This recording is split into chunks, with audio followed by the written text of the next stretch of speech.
Breaking today, a massive sea change here in the United Kingdom, with Prince William now winning this huge battle with his father, King Charles.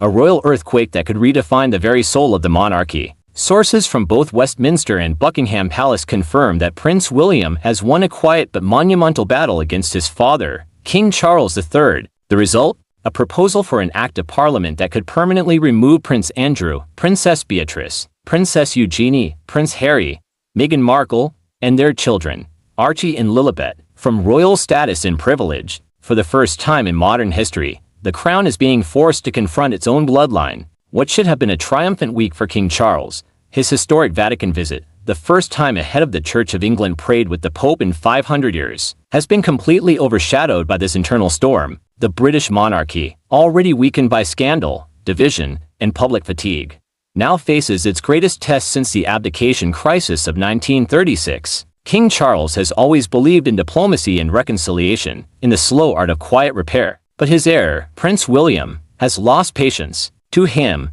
the time for subtlety has passed. He sees the monarchy not as a family struggling to heal, but as an institution fighting for survival. The people's trust has become fragile, and William believes that only decisive action, not silence, can restore it. This proposed parliamentary act represents something unthinkable, a royal bloodletting designed to save the crown. It would be a public declaration that even royal birth no longer guarantees royal privilege. Prince Andrew's disgrace may have tarnished the House of Windsor, but Harry and Meghan's rebellion, their interviews, accusations, and transatlantic campaign, has wounded it at its core. A recent poll of over 100,000 respondents found that Meghan Markle is viewed as a greater threat to the monarchy than Prince Andrew. Fair or not, it captures the deep fracture between the public and the once glamorous couple. Many now see Meghan as an ideological disruptor, a figure who sought not to serve the institution, but to expose it. For William, this is a turning point. He believes the monarchy must evolve or die. Ruthlessness, once considered unbecoming,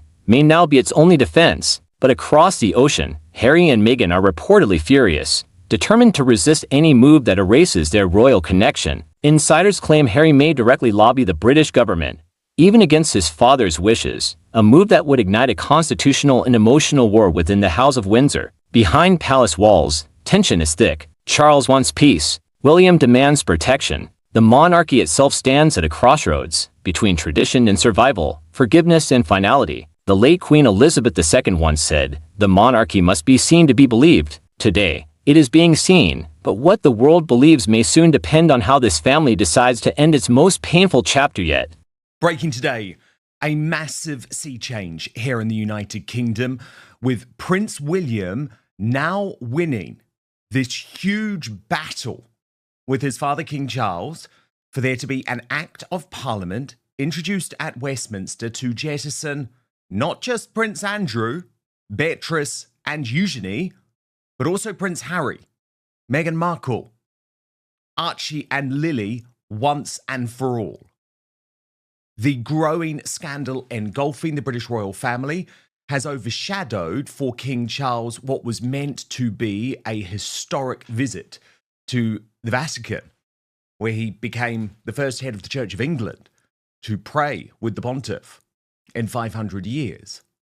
But of course, all the international media is laser focused on is how on earth the monarch is going to save this institution that his mother worked so hard to without his brother causing terminal damage.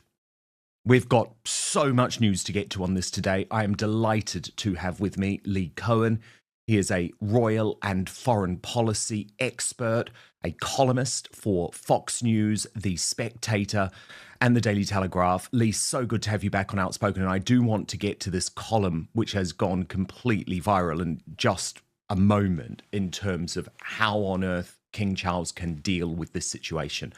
But can we just get to the breaking news first today, Lee? Because from everything that my sources are telling me, there is now a growing acceptance, not just amongst the British government, not just amongst MPs, but also amongst courtiers at Buckingham Palace, that there is going to have to be an Act of Parliament. That King Charles didn't go far enough last week, and that William is right that this could all be done in one fell swoop, because you've got to remember, Lee, While Andrew has definitely behaved badly in many ways and lied, if you look at the results of my outspoken poll, we've had over 100,000 people voting on this now, Lee. Actually, Meghan Markle is, in their view, the biggest threat to the royal family. So deal with this once and for all. But Lee, what are you hearing? Well, Dan, I'm delighted to be with you. Thank you so much for having me. And this is truly a momentous time. So I'm so glad that we're speaking. Um, where to start? I'm not surprised that the public feel that Meghan Markle is one of the greatest threats, because while Prince Andrew committed unforgivable misdeeds and, as you say, lied about them.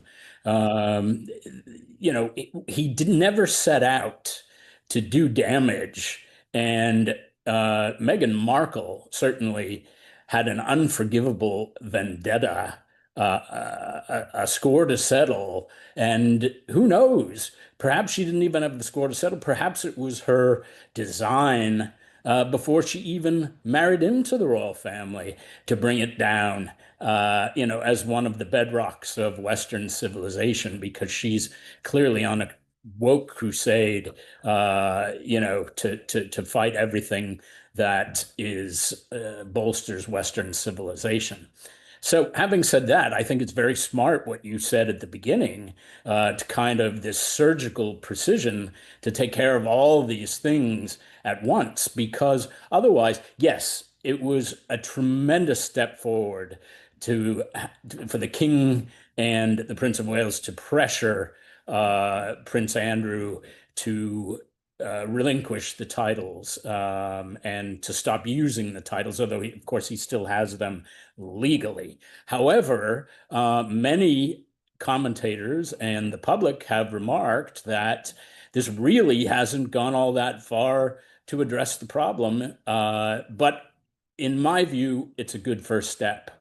It hasn't gone so far to address the problem. Some feel because, of course, he still has the use of Royal Lodge, and he still enjoys the title, even though he's agreed to have them in abeyance and not use Your Royal Highness, etc. So I think Prince William's idea to get this all done, at once really shows the resolve that he's putting his money where his mouth is.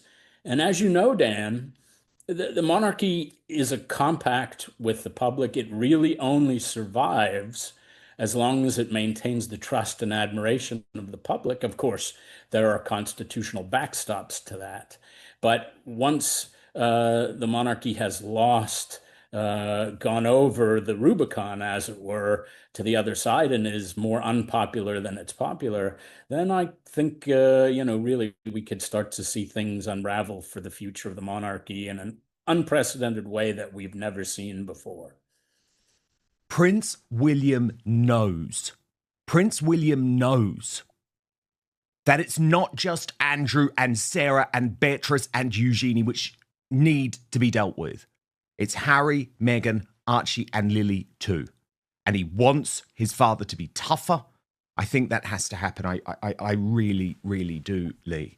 Now, look, I'm hearing that there's going to be massive pushback from Harry and Meghan, that they are utterly furious at the suggestion that they are in some way lumped in to the same situation as Andrew, and that Harry will lobby hard. And as we have seen, he's not afraid to go behind his father's back and lobby the government directly, Lee. So it could get messy. And William sort of has that ruthlessness to deal with it. But